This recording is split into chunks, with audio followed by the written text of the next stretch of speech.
का ये हमारे घर के देवी देवता पता ना कहाँ सूत गइल बना जा कि सब नाती पनाती खिलावता, हम बनी तो चुपचाप बैठल रहतनी। कनी कहिया भगवान हमरो सुन ली हम। तनी अब कोई गो बियाह के काम बटे के बाद 7 गो श्राद्ध करैनी झुनझुनावा कहे कथा कहे के बाबा कथा कालका बाबा जी के आवाज आवत गोड़ लागता नहीं है बाबा जी। खुश रह चेला। आई आई बाबा आई। चलो चलो आई द्वार पर चलो। अच्छा बताई महाराज जी पानी वानी पियो कि जाके घर ही पियो। बड़ा मूर्ख जजमान बड़ा पेटो पकाया फल कुछ ले पानी पिए के मंगावा। रुकी रुकी महाराज जी। ए बाबुआ ले दूगो पंतुआ में से महाराज जी के पानी पियाई। ए जजमान मिठाई या फल तो हम कतने खैनी, ई पंतुआ कौन मिठाई हो? अरे ससुरारी से मेहरारू लेके आयल भी पंतुआ, खा ली दूगो। मंगाओ तरी स्वादो चीख ले मैं देखियो हम कि कौन पंतुआ मिठाई हो। ए बाबुआ। हाँ मंगरू कहाँ बैस रे? अच्छा वो जे रुक तली विमल लेके आ जर्दा मिला तो हार के आओ तुम तले हम। अरे कहाँ जाते रे? आओ हेने। तुम्हारा उस मतलब कब है अपन काम करो ना आओ तनी। देखो तनी महाराज जी आजकल के लइकन के कान छेदवा ले बा, सोना के कनबाली डाले बा। दिन दशा नहीं खे हमर देखो परिस्थिति आजकल का बा कन के ऐसन मॉडल जमाना आ गइल कि मत कही रवा सुनम नु तरा और होश। आजकल के नवहिन के हाल ना कहात बा, देख के पोशाक ना जियरा डेरात बा। फुल पैंट कमीज टाई गर्दन में बन्हात बा, एक बिता के चूल सब के सिर पर रखात बा। सैलून में जाता लो तो बाकी मोह छिलात बा, होटल में जाता लो तो मीट फ्रेंच खोजात बा, वाटर के बदला में बियरे खिंचात बा, करजा गुलाम गाड़ी बुलेटे खरीदात बा। यही लोग के नया नाम डिस्को रखात बा। वाह बुलेटन तू तो कवितो कहलो बड़ा बढ़िया हो। कविते ले नहीं खे महाराज जी, लइकवा के बियाह करे के बा, यही खातिरवा के बोलौले बानी। हमारा लइकवा से छोट छोट लइकन के बियाह हो गइल और उहनी के नात नातिन खेलता। मेहरारू ऐसन हमर मिल गइल बियनु जे मत कही हमर दिल दुखा के धो देतिया। जौन कोई सोनू काम बा तो लइकवे के पछ करतिया हम। अच्छा पूजा तो बाद में करब, पहले तोहार पूजा करतानी। मारे घर तो घर बहरियो शिकायत करे लगल। आय गोड़ लागत नहीं पंडित जी।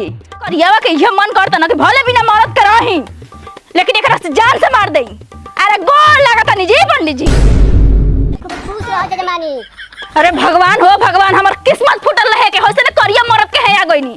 भले राण मुस्मात बन के रह ले, लेकिन तोहरा भिरी एकदम मन नहीं करत के हम रही। समझला बेशरम कहीं का। तो हम कौन तोरा के राखल चाहतनी, ते अपना लइकवा के समझावत रे। तनी होश में बोला ठीक बटन की भुला जाए कि तू हमारा मरद हुआ। तो हम हूँ भुला जाइबे, एक छिपा खा तरे दिन भर पंखा के नीचे सुता रहता रे। काम धाम ना करे। अरे तोर कमाई खाता नहीं, हम भाई के कमाई खाता नहीं, अपने बाप के कमाई खाता नहीं। तोरा औकात वाले हमरा कमा खियावे खातिर। तोर भैयावा कतना खियावता, सारा दिन काम को तोरा के खियावत नहीं, अगला के पंखा के नीचे सुता तरे। 5 थरिया खा ले तड़ा, खटिया तोड़ा तड़ा तो समझ तड़ा कि ओतने में दुनिया बाटे। ये लइका के निमन ना सिखाई तू। काम बोलन चला के मार दे तू फूट जाइए बहिने। हमरे के बुलैला हा। ए महाराज जी हम बियाह क के पछतातनी, एकर बाप भाई हमरा बाबूजी के गोड़ धइले रहे। भइल बड़े अमिताभ बच्चन तू। आय गोड़ लाला हमारी बाप के करेजा पर गिरत ना रहला, गोड़े हाथे धइले ना रहला। अरे करिया खुश नसीब बड़े कि हमरा लेखा मेहरारू तोरा भिरी बिए। समझले मन त इहे करता ना कि अब का उल्टा सीधे मुंह में से निकलता है। ए जे मेहरारू बाड़ी त के अपना मर्द के चप्पल रोज खाए पड़े तड़ी सा, लेकिन हम एगो बटले बनिए घर में। बेशरम कहीं का। तोरा से केहू आटी। अरे चुरई का जाने कहाँ से तेली, जो जो घर में जो। तोर माई चुरैल रे। जाए दिए महाराज जी, वो करा बात के बुरा मत मानो, परिवार हम का कहो। तारा मेहरारू से तो 20 हमार पड़ी बाड़ी। ए महाराज जी कुछ लेइयो दे के कसहू हमरा बेटा के बियाह रवा कराई। चिंता मत कर, बियाह तो हम चुटकी में कराइला। एक बार बुलेटन हम चलो तनी। अच्छा है पंडित जी गोड़ लागो तनी, आशीर्वाद दी कि हमरा लइकवा के बियाह हो जा। गाँव तो उजरले लगता, कहले रहे हस कि बजरिए पर घर बा, लौकत कोनो बा ना। ठकुराई सुननी है कि बुलेटना के लइका के अगुआ बताने से हो। के कहता रो भाई सारावा एकरा से लहेड़ा तो गांव में हमनी के लइके नहीं खसो। बाप ऊ है आ बेटा ऊ। सारावा के देखनी काल हुए बापे बेटा जुआ खेलते हैं सो। एगो बैठे रहे है ने आ एगो बैठे रहे हुन। आ तहारा 5,000 मिलल है कि ना? एह लइका के भाई जे अगुआ होई नु उ साफ आंधरे हो। लबेदनपुर है हनु। अच्छा ये बताए बुलेटन के घर एजे बा? हाँ जी, बुलेटन के घर तो हमारा बगले में बाटे। आपन पहचान तनी मिले के बा हमरा, तनी हमरा घरवा दिखा दे। काहे ना, चली दिखा दिया। चल ठीक है चली। अच्छा ये बताई बोली। घरवा द्वारा ठीक बा? घर दुआर तो अभी तो मरइये के बाटे। हमारा के बाबा जी कहले रहन जौन हो थकलकरवा गांव के बाबा जी बाड़े। हाँ। उहे के गईनी कहनी के लइकावा बेरोजगार तो बा, बाकी जानो तनी हमरो 6 गो लइकी बड़ी सो आ गरीब आदमी बनी चाहत नहीं कि एको गो पैसा को के पार कोली। पढ़ल लिखल लइकावा हो बाबा जी बतौले बड़े आ यही से जाता नहीं बियाह करे। रउआ बाकी बताई। अच्छा एगो बात बताई काजी कि ठीक बरवा गरीब बानी, बाकी पूरा जवार में रउआ इहे लइका मिलल है। काहे जी? ए महाराज एकरा कुल खानदान के ठीक बा आ लइका माने हमरा पूरा गांव में रउआ से कहतनी एकरा ला खराब कोनो जात के लइका नहीं खोन। ओकर बाप के आ खानदान के तो कहबे मत करी, माने हर एक प्रकार से बाउर हवे तो। बाकी महाराज आज बियाह कटवा है का रउआ? सुनी ई बात केहू से मत कहम, बाकी हम रउआ भलाइये खातिर कहतनी। अभी काल गनी चेमनी पर हम घूमत तो 4-5 गोल जुआ खेलत हंस आ एगो गोल में बाप बैठा रहे आ एगो गोल में बेटा बैठा रहे। आ रात के बात रउआ से कहतनी ई जुआ खेल के घरे जाता तो रात भर झगड़ा करता सब मर्दे महाराज के। हमारा आंगी नहीं खेलावत हमरा पूरा परिवार के। ओ सहू जानल बा ई गांव घर के हर एक घर में ई कहानी बा। ई गोतिया के ना देख के जिएला। रावा हमारा के बुलेटन के घर बताई। हम तो वो भलाई खातिर कहत हनी है, बाकी अब राउर मदद चली हमरा घर देखावे में का बा। चली घरवा तो है हो, हम जाई ना उनका द्वार पर, बाकी रावा चलते चलत नहीं। प्रणाम है बुलेटन भैया। दुश्मन कहाँ हमरा दुआर पर आ गेल सवेरे सवेरे दादा? दुश्मन कहता रहो, देखो इस सवेरे के करा के लेके यहाँ के परिचय यहाँ के अगुआ है। आओ भाई आओ।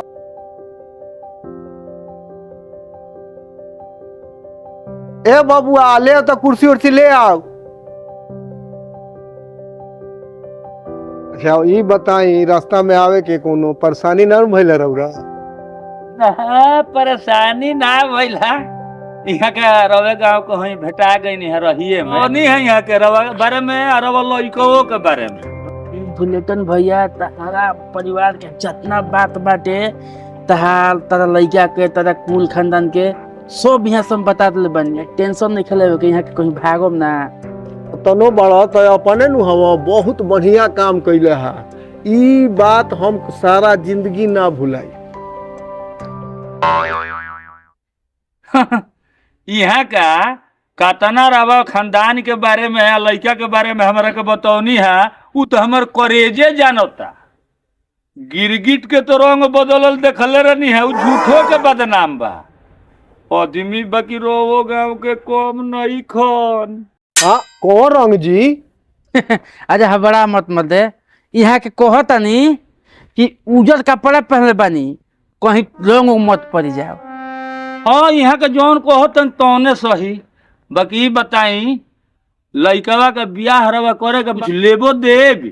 अरे का लेवे के बा का देवे के बा, लड़की बढ़िया चाही। तिलक रवा के हम अपना घर से 10-20 हजार दे देव, लेकिन हमरा लड़की चाही।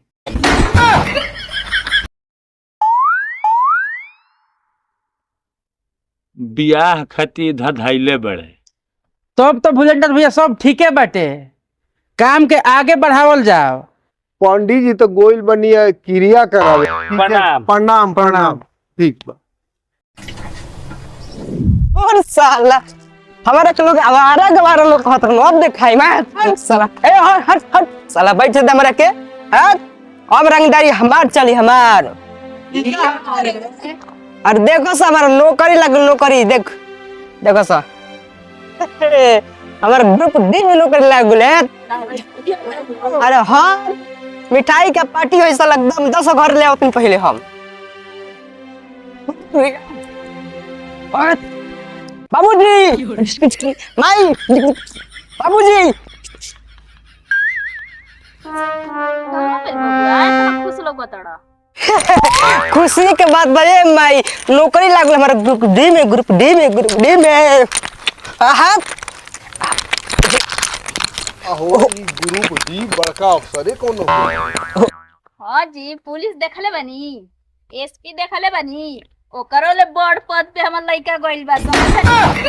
आप तो कहत रहनी कि कुछू ना करी लेकिन आज देख लिहनी ना कि सबसे बड़का पद पे गइल बावे। बेटा तो हमारे नु बाबूजी जात में गांव के देखावे तना मत धधाई आकि मुहे माटी पोतले जाके धोई कल पे।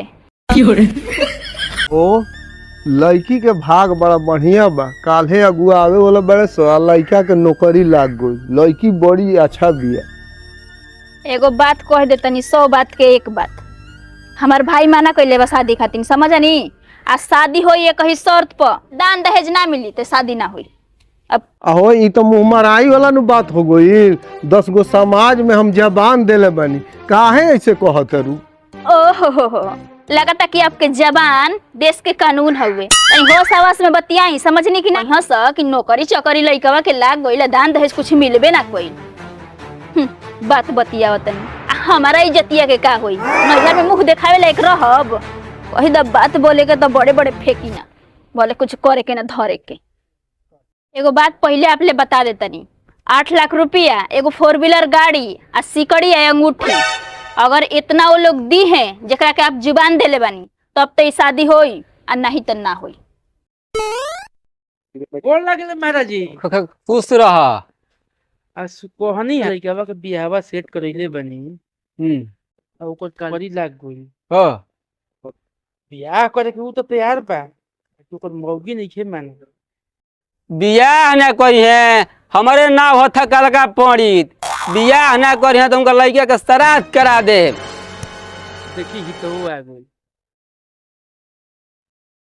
गोड़ लगत नहीं देवता खुश रही चली दिन धरवा दी चली। ए बबुआ जौन चिथुरिया के दुकान पर से लेल बनी रसगुल्ला में से 4 गो ले आओ तो पानी पिए की है जी महाराज राउर चिथुरिया होखे बा पुथुरिया होखे आज महाराज जी आइल बनी और दिन धरवाई बुझाइल नु मीठा पानी रहे दी। ऐसे कैसे छोड़ी जी समझी जी गरम गरम छोला बनैले बानी आ एक प्लेट खा लेब की नहीं तो एकदम से मिजाज हरियराई जाई आपके। हमार तो मिजाज रउआ के देखिए के हरियरा गइल बा जब राउर मोने बा तो ले आई और छोला से पंडित जी के नड़ियो ठीक हो जाई जाई ले आई। लेकिन एगो बात सुन लई छोला तो हम लिया के देते बानी तनी यही में लेन देन के भी बात हो जा का लेन देन के कब बात भइल है पंडित जी यहाँ के तो कहले रही कि घरों से हम कुछो दे और रउआ कहत नहीं लेन देन के बात करे के काहे जी बोलत काहे नहीं की ई भाई साहब घर के हैं जी एक घर के मालकिनी हम हैं हम अब वैसे भी हमरा लड़का के नौकरी लग गई बस वो ग्रुप डी में बस समझनी। तोरा लड़का के नौकरी चाहे ग्रुप डी में लागल होखे और चाहे जेड में लागल होखे तो भाई जबान देले बड़े बुलेट ऑन तो बियाह करे के पड़ी। देखी पंडित जी हमरा दुआर पे बैठल बानी यही ले हम इज्जत करो तनी आ ना ही तो पिछवाड़ा पर 4 लात मार के भगा देती एगो तो हमरा दुश्मन के हमरा दुआरी पे लेके आइल बनी समझनी। छी छी घोर अपमान। महाराज जी हम रउआ कहला से जा गोनिहा न तो ई कैसन घर का होई आई कैसन हम जानत नहीं खी हम अपमान ना सहम हम जातनी। ए महाराज ए बैठी हमारा बेटी के बियाह बारावा सब आपस में लड़े तो कैसे होई ये समझिन जी राउर हाथ जोड़त तनी तनिकी से हमरा के बात को लेवे दी काहे ऐसन करत तनी बैठी बैठी और वैसे हम हाथ जोड़ के निहोरा करत तनी कि कम से कम हमारा बात के आ यहाँ सबके समाज के बात के इज्जत रखी आ बियाह करी पंडित जी से बोल के दिन धरवाई हमरा निहोरा करतनी। एह तीसी में तेल नहीं खे, नोट गिनी नोट, समझनी? आओ बेबी आओ, देखो यही मेरा गाँव। ओ सिक, ऐसा आपका गांव है? चारों तरफ कीचड़ ही कीचड़ लगा है। अरे बेबी तुम आ गई हो ना, पूरा हम टाइल्स पिसवा देंगे। अच्छा सच में? हाँ टाइल्स पिसवा देंगे। हाँ तब ठीक रहेगा। चलो यही मेरा घर है, चलो दिखाते हैं। अच्छा बेबी आपके घर में कौन कौन है? अरे माता पिता एकदम पूरा परिवार भरा हुआ है। चलिए। अरे बाप रे, चारों तरफ खतरा ही खतरा दिख रहा है। अरे खतरा दिख रहा है, यहाँ भातरा नहीं दिख रहा है। चलो यार। Hello dad, hello mummy. Hi ससु माँ। के ही रे, कहाँ से लेके आए बड़े नागिन? मैं इनकी वाइफ हूँ, ये मेरे हस्बैंड है ना baby? Yes baby yes. Pandit ji तू तो कौन बतौले रहा, यहाँ का बाकी बात सही बतौले रही।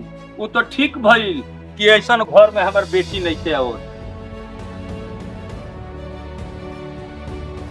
हम तो देखो सब याद है, बतिया बता ले रही ए बेटा, देखो सली पूरा बता तनी ई का भगा के लेल बा, औहो भगाइए के ले रहो।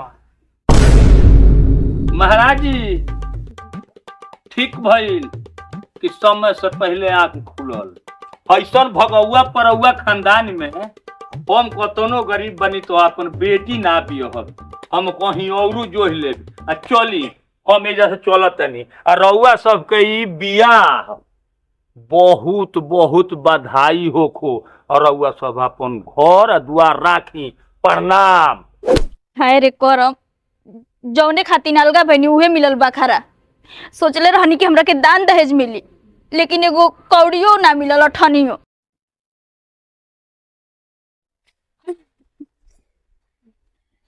सासू माँ मुझे चाय नाश्ता का इंतजाम कीजिए ना जल्दी से ना, क्योंकि हम लोग बहुत दूर से आए हैं ना।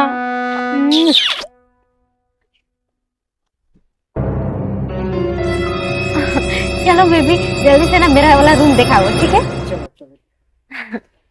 सोचले रहनी कि बियाह कर बेटा बेटी के तो खाना बना के हमके दरिये पे दी, गोड़े हाथे ले तेल लगाई, तो लगा था कि हमरे लगावे के पड़ी।